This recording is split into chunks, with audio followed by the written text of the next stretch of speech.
it's Richard here. You may remember at the tail end of last year, we had ourselves a Tom, a Marc, and a Lacey from Orange Nebula Games, and they were on to talk about Vindication and Kickstarters and being in the creative industries, and also about having a toilet in the middle of their office. Well, they have been bitten well and truly by the podcast bug, and they've launching their own podcast called the Outpost podcast, which you can find on various podcast catchers. But I listened and I liked it very much, and I thought you would maybe like the chance to listen. So I am proud to present the first episode of the Outpost podcast, which you'll be able to find through normal channels on orangenebula.com and the outpostpodcast.podbean.com if you want to drop a subscription and continue to listen. But until the next time, stay safe, roll sixes, and you can press the button, Lacey. Not that one. That's it. Bye. Derek, if you were a food, what food would you be? Oh, a bagel. Because? Because bagels are freaking delicious. I love bagels. That's a solid answer. I get hungry, I just take a... That was your arm. Just gnaw my arm off because I'm a Wow. bagel. Oh. Man, not smart enough for this conversation.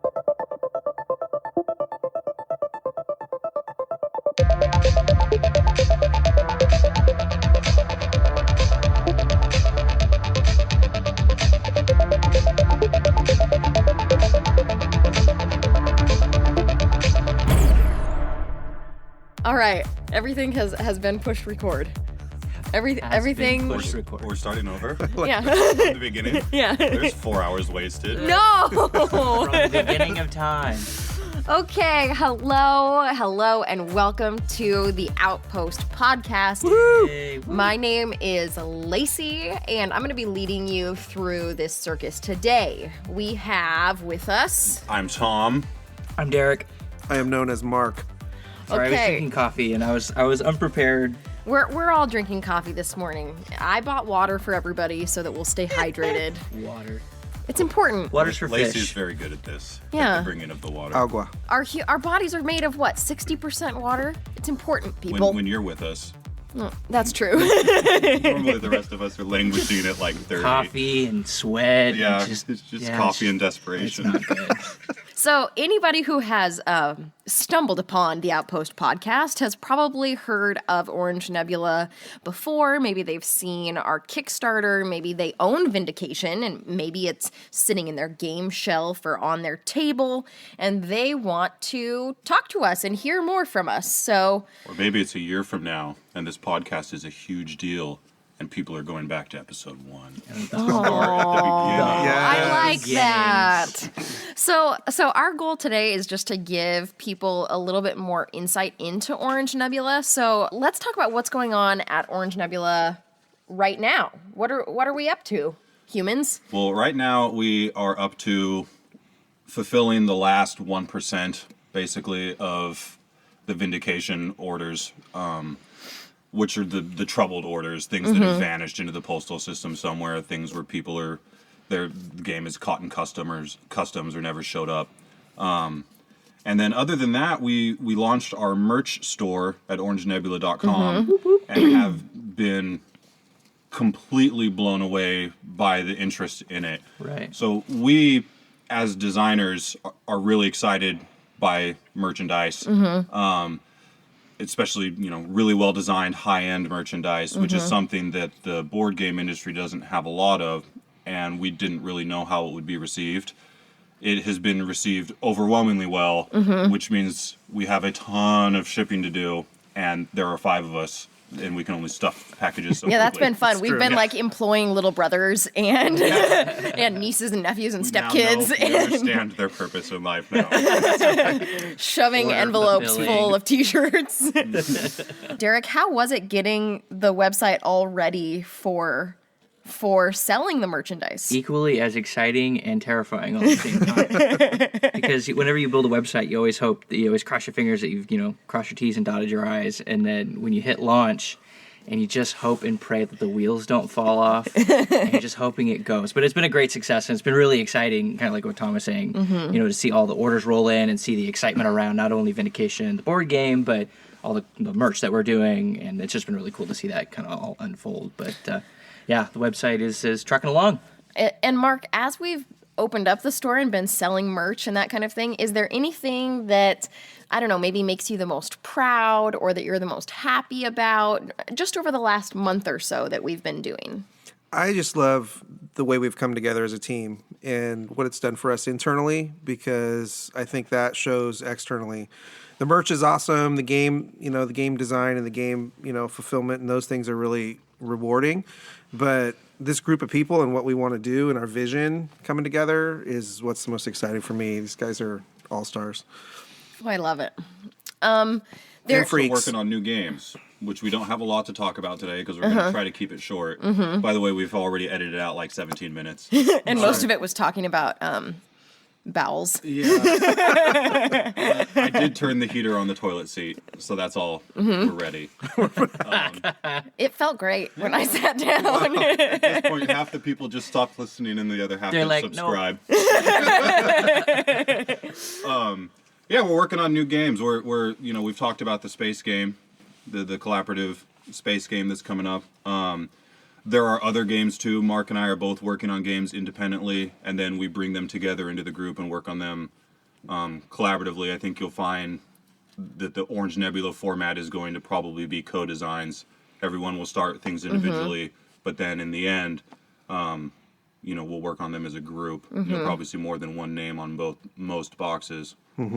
Just announced recently the expansion for Vindication. That was fun to announce imminent. too, right? Like we just posted the picture and then January 2019. That was cool.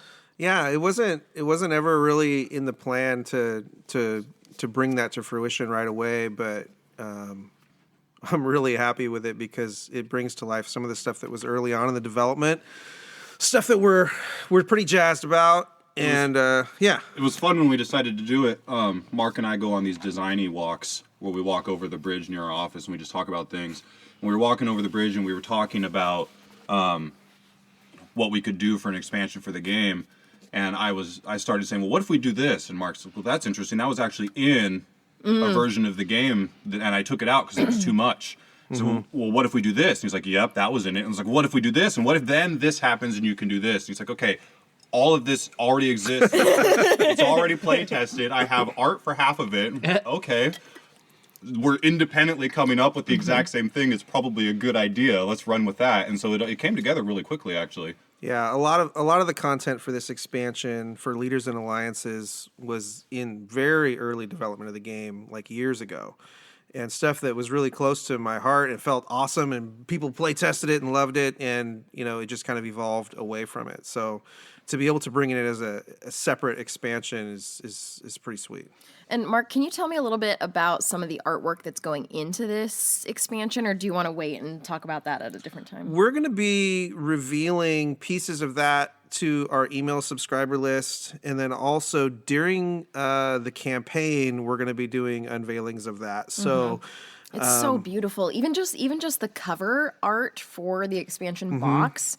If you look at it, the cover of the Vindication box, and then you look at the Leaders and Alliances cover box, you can actually notice that one of the monuments that's present on the cover box of Vindication, you're seeing it from a different perspective, like from a different part of the island on the expansion box. I mean, that blew my mind. Yeah, I think that was probably my favorite part about really seeing excited. Was that your brainchild? Did you come up with that? Well, yeah, Bartek, the illustrator, and I kind of went back and forth after going through the creative brief on that. And yeah, we wanted some perspective of the island to create a feeling of place, where you're at. I love it. So. It makes it feel so much more real, so much more whole of an That's experience. part of what's great about collaborating with really professional, awesome artists is they just bring things like that and blow you away. Well, and we'll talk about this in future episodes, but there's a dynamic working with creatives that is really important to us. And it goes into a little bit of our history as a design company, but I feel it's really important to let the illustrators go and have their way with the illustration so that they can take ownership and be creative and not specifically follow a strict regimen of exactly what I wanted that's in my head. I think that's a mistake. I think it's a collaboration and you let the artists kind of roam free. And so we did that there, both on the cover art and on the art that's going to be in the game. And so, yeah, I'm beside myself. We just wrapped up 2018. So one of the things that I want to talk about a little bit is some of these end of the year lists that came out and are all over YouTube and whatnot. These 2018 lists that have come out. Tom, will you talk a little bit about what you've been seeing on these lists? Yeah, one thing that's really been bothering me is a lot of these year-end lists in board games, but also in movies and television and music. There's kind of this opinion out there that 2018 didn't have anything good. That this was there's nothing inspired, there's nothing creative. This is just more of the same. And quite frankly, what a load of crap. I agree. If you are so uninspired that you can't go out there and find the incredible, amazing things that people are making, what business do you have running a podcast about that medium or making a list in general? There has never, ever been a year in any medium where there wasn't good stuff coming out. Right. Since the beginning of creativity. So if you're not finding those things, When was the beginning of Go creativity? outside. Go outside and find those things. Yeah. It's a statement more about you. It makes me crazy. Anyways, so don't listen to those people. They are wrong. So much good stuff comes out every year. It just may not be really well publicized. The 2018 lists, in my opinion, were just a giant list of, stuff I still need to play. Oh my gosh, yeah, that looks awesome, and that looks awesome, and I forgot about that, and I didn't get to play that, and there's so much good stuff that came out this year. Yeah, top 10 lists, top 9 lists on Instagram. It's interesting, to Tom's note, you find a lot of people say, well, I'm really surprised that this game isn't on your list, and really there's a lot of subjectivity there. Looking at lots of lists and just being involved in playing a lot of games and even beyond gaming into movies and books and those types of things, I think the more you go experience, the more you're going to find those treasures. And so that's the first thing I would agree with Tom, just to piggyback. So what are some of the board game related lists that you guys have looked at and been able to reflect on a little bit? We've looked at a lot. Obviously there's a lot of excitement for us to be on a couple of those lists. Dice Tower, Tom Vassell, had Vindication on there pretty high, top 5. And Man vs. Meeple released their top 10 games of the year. There were essentially 30 games on there because there's 3, different folks on there. David Waybright had us, I think at number 7. So those were really exciting. But, I think for me, I really like to see what other people are playing and what they say about games, just like anybody else. And Tom and I went to Board Game Geek Con in Dallas and got a chance to play a few of these games. And the City of Gods, I think, is one that kind of stood out to me as something that we really enjoyed. As we've taken to calling we it. just call it Teo now, yeah, because we can't pronounce the whole thing, or I can't. Teotihuacan. Yeah, exactly. Whoa! I went gosh. there. We've been over this. I went there. I went in a cave underneath the Temple of the Sun. No, it's called the Pyramid of the Sun in Teotihuacan after hours. See, we can all say it except Mark, so we all just say Teo to make Mark feel better. Okay. That's right. I don't know if I can say it. Lacey, on the other hand, doesn't care about making Mark feel better. She just goes for it. Oh, but I make him feel happy all the time. That's true. That's true. Teo. Yeah. Teo. What? Teotihuacan. Teo. What? Okay. Teotihuacan. Enough, my friends, my circus animals. I'll get there. So how excited were we when Dice Tower put out their 2018 list and they had Vindication on there? Well, Mark and I immediately stopped what we were doing and went on a long walk. I know that sounds weird. But don't worry, Mark and I go on We go over these. Together. really nice walks over the bridge. Very beautiful The outside. breeze is always perfect. One of these days, Tom's going to push me over on the bridge, I think. And that's, I can swim. It's all good. I don't know if I'd want to swim in the Willamette. Like, if the fall doesn't kill you, the disease you'll get after it probably will, to be honest. There is that. Yeah, no, that was really, really exciting. We didn't really have any expectations for how the game would be received. And there's an interesting point here with my view on this, and that is I decided to bring this game into the world because that's what I wanted to make and that's what I wanted to create. I didn't do it for anyone else. I didn't try to meet people's expectations.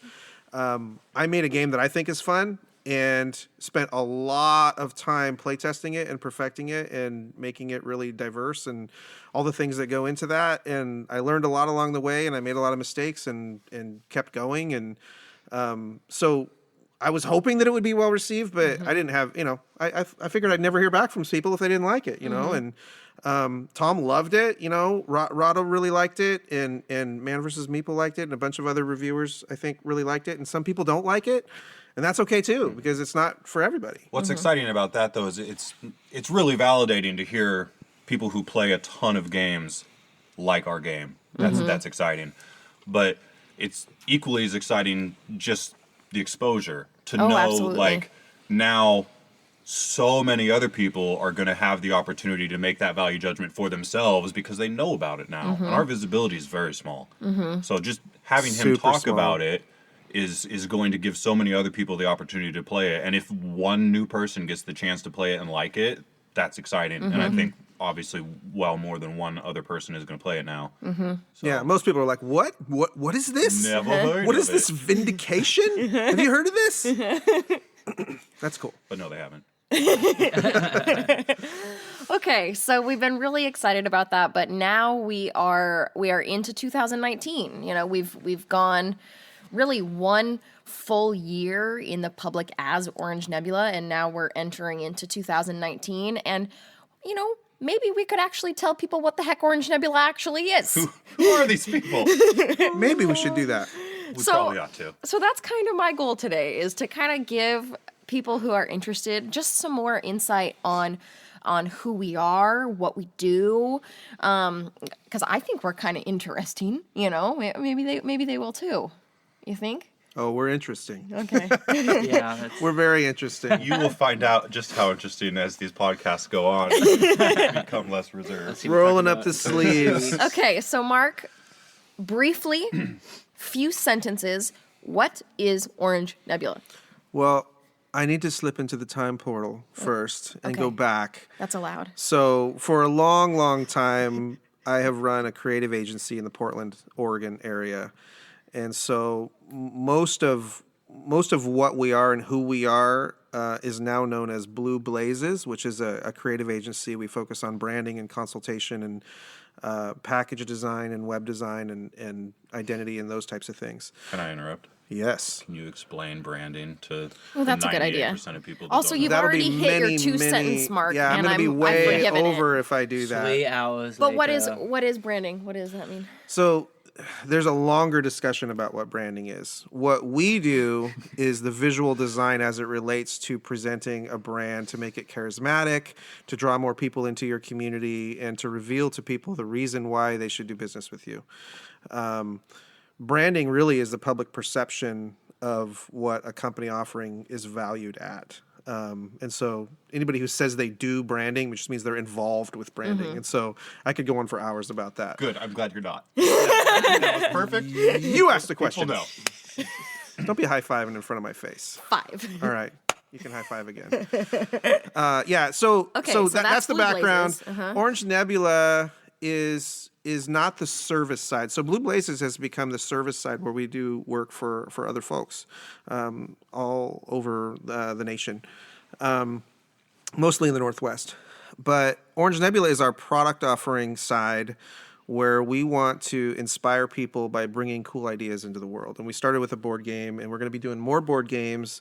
And we're going to be doing some things that are not board games, some products and, pop culture type things, I think is going to be a big area what we focus on. But I think there's going to be some stuff on the fringes of that. And it's just whatever inspires us to inspire other people. Look for a button on our website soon that says pop culture type things as part of the navigation Here map. they are Yes. over here. So the big takeaway there is we are the same 5 people running 2 companies. One is Orange Nebula. One is Blue Blazes, which is more of a client service organization. Exactly. Yeah, very good. So what does the day look like? So for you, Derek, you're working on both sides. You've got the Blue Blazes side and you've got the Orange Nebula side. So what does a day in the life of Derek look like? A day in the life of Derek. Well, he rolls out of bed at 11:30 in the morning. That's not true. That's not true. That's pretty true. No, not as of late. I'm kidding. I did these things where I like go in waves where I'll like start getting up early. I'm like, this feels really good, and then I'm like, nah, I'll get up later now and stay up later, and then I get grumpy, and then it's not good. I know. But all that aside, what does a day at Orange Nebula Blue Blazes look like? Well, I think it's different every day. I mean, I don't think I've ever come to work. I mean, I've worked for Marc working on 4 years now. I'm over my 3-year mark. And, I don't think coming into work has ever been the same thing day after day. Both good, both bad. But I do most of the web stuff, so a lot of my time is focused on, like, the Orange Nebula website, but also doing some stuff for clients as well in the web design area. So, it's fun. It's a blessing to come to work. And I'm not saying that because it's close to payday, but, or because you're inches from Mark's face. From my boss, but no, it's truly a blessing to work with these guys. And just to echo what they were saying, it's the passion's real, and they're just absolutely pumped. And I think we all are, and that gets everybody all fired up. But it's exciting to come to work because there's always new things going on, and there's a whole bunch of possibility. There's usually crazy stuff going on. Yeah, well, our building is currently always under construction. Wake up at 4 a.m. in order to cram 2 workdays into 1 workday. Yeah, there's that. So by about 9, some it's of lunchtime. Us are bananas. Yeah. Yeah. So, Tom, what about for you then? So, for Derek, he's doing some work for clients. He's doing some work for the Orange Nebula site, focusing mostly on web and digital. But what about you? What's a day in the life of Tom? What would you say you do here? Yeah. Tom does nothing. Yeah. Tom is just the eye candy of the office. Yeah, I just stand by the window and wave Smile. at people. Yeah. What was the question? What was the question again? So what do you do, Tom? What do you do? Well, I wake up crazy early and I drive to Portland. I live in Salem, which is south of Portland, about 45 minutes if you come at 5 a.m. and 3 hours if you come at 6 a.m. That's very true. So I come up to Portland 3 days a week. I work from my home office /basement/flooded storage den. Oh, no. 2 days a week. Super dang. Super dang. Yeah, and then I mean, everyone wears 12 different hats right now. So technically I'm the operations director for both companies. He does everything. But basically. that also means, doing a ton of shipping and handling community management things and doing project management on social the Blue media Blazes posts. side. And it's everyone does everything. What about you? What's your day look like? Oh, man. You want to explain this to people? Well, in a nutshell, I try really hard to make sure everybody has what they need and move kind of both companies forward. We are essentially one entity with 2 sides, and the Orange Nebula side kind of lives underneath the banner of Blue Blazes, right? So we're a creative agency, we're a creative family, and our purpose is to inspire people. So every day I get up and I just fill in the gaps. I still do design work on both sides, a lot of client contact, billing, sales, payroll, all the administrative stuff too. Some of it's done by Tom, some of it by me, but I think if we talk more about payroll, we're going to get a lot of subscribes. In a minute, we will explain our goals for this podcast. This first episode is really off introduction. Yeah, this absolutely. is not necessarily going to be the standard format of us just talking about, the restroom and payroll. The heated yeah. toilets. Yeah. Can I unsubscribe to doing payroll? I don't think so. No. Unless somebody else subscribes. Then... That's right. Okay, Get a lot of subscribers. So we got a little bit of an idea of what Orange Nebula is, what Blue Blazes is, what our roles are. So what about the Outpost? Okay, so we have the Outpost on the website. We now have the Outpost podcast. Tom, what is the Outpost? So the idea for the Outpost is to have a channel of content that creates added value for people other than our products. So we want to give you kind of a behind-the-scenes look at what it takes to run a creative agency and a behind-the-scenes look at running a board game company, but we also just want to talk about culture and design, and sometimes in the context of board games, but other times not. I want to involve other creators. I want this to be not necessarily or at all a promotional arm for Orange Nebula and our products. It's going to be a completely independent sub-brand of Orange Nebula where we create content for people to consume that they find that in and of itself is valuable and interesting to people. Anybody else got anything to second that? I think that was really well documented there. Yeah, I'd just add on to that. I think that, people talk about creativity in a very broad sense, but, well, I guess let me rephrase that. I would say that people talk about creativity in a very specific sense, but, encapsulating that and what does that mean? Because creativity extends way beyond, certain disciplines. So This is a lifestyle for us, and it goes beyond 8 to 5, Monday through Friday. There's a professional aspect to our group that is always there, but quite honestly, it goes so far beyond that. We don't just punch out at quitting time. This is a 24/7 thing, and it's a passion thing for me, and I would say for everybody here as well. I think I can speak for everyone here. So this is our true culture. These are things that we're interested in, and creativity is at the very epicenter of that. What is creativity? and Can somebody design give me a as well. one-sentence definition of what we mean when we say creativity?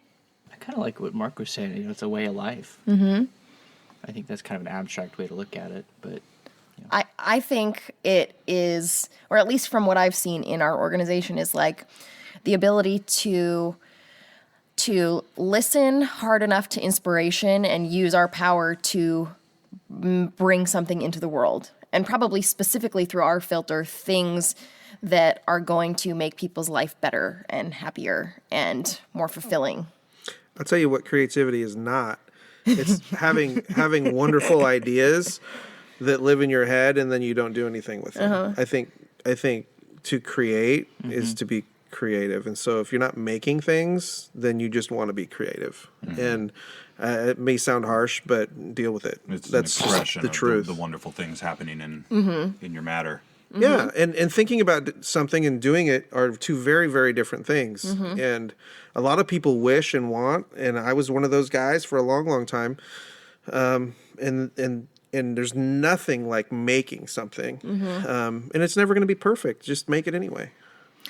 So that kind of feeds into the purpose of Orange Nebula from our perspective. We've said it a few times, but the purpose is really to inspire people to think bigger and to actually create whatever it is that they're thinking about. Is that accurate?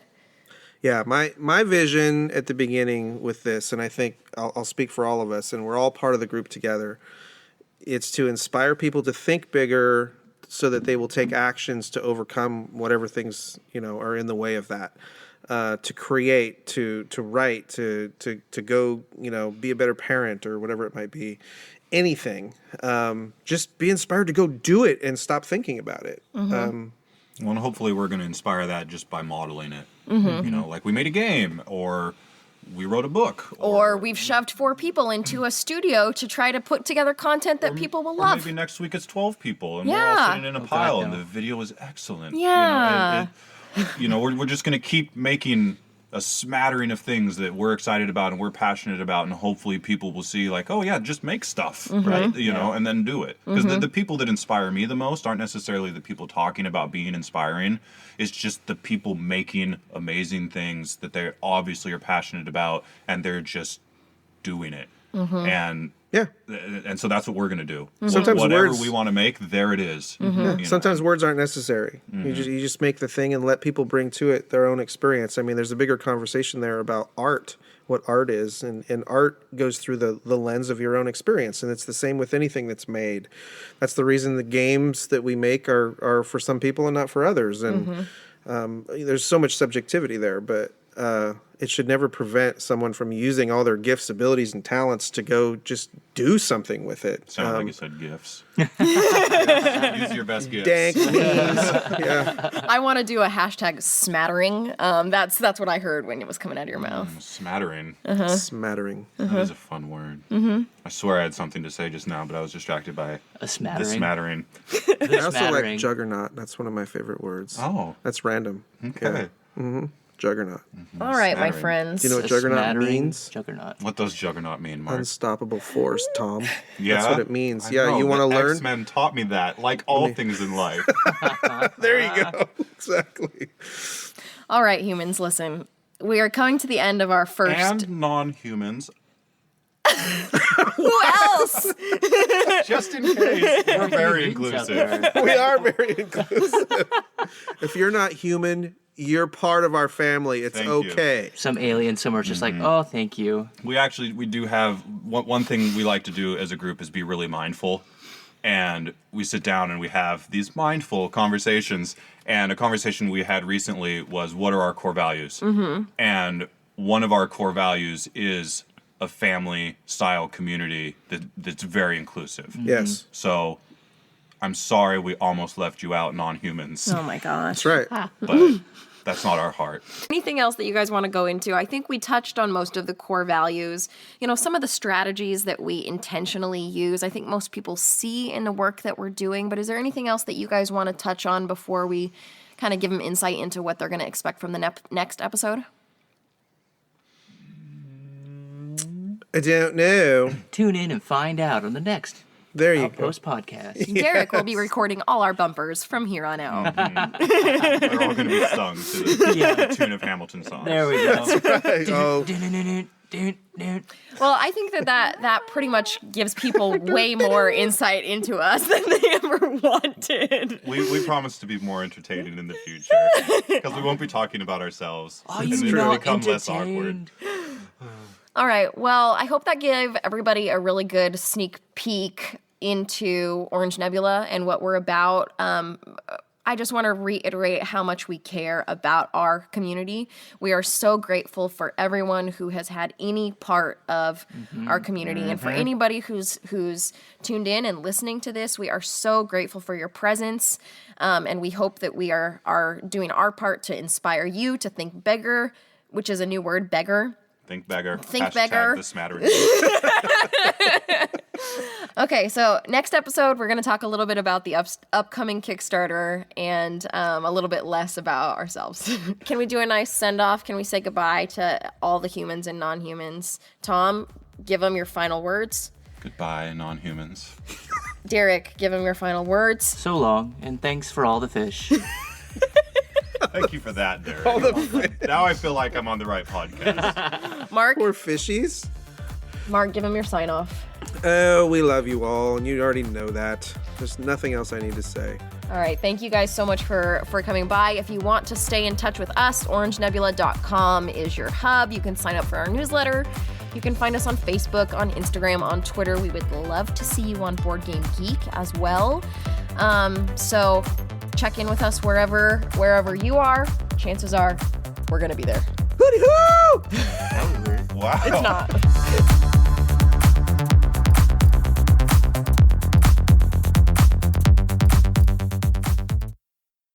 I don't think I would survive in a really violent like time in history, you know. I love the show Vikings, but I don't think I could have been a Viking. I mean, can you imagine me? Yeah. I think about it every Vikinging? day. Look out. After the incident. Look out. The carnage. The sweet release from carnage. I tell my family this, and they're always so encouraged to hear it, that if there's a zombie apocalypse, I hope we die in the first wave and we Yeah. don't have to live in that world. Preach. Yeah. And they're all really comforted to hear my intention for us all just to immediately die. Yeah. Well, then you can be But- like a zombie yourself. Oh, it wasn't really a zombie then you apocalypse. don't There's have only to- 4 of them. Turn into a monster to survive. Yeah, I don't want to be a You monster. just die a good person. Yeah. And then eat brains for the rest of your life. Well, sure, but that's not on me. That's just my body. That's zombie. My It's the body can virus. do whatever it wants. Yeah. Just go down to the Winchester and have a pint and let the whole thing blow over.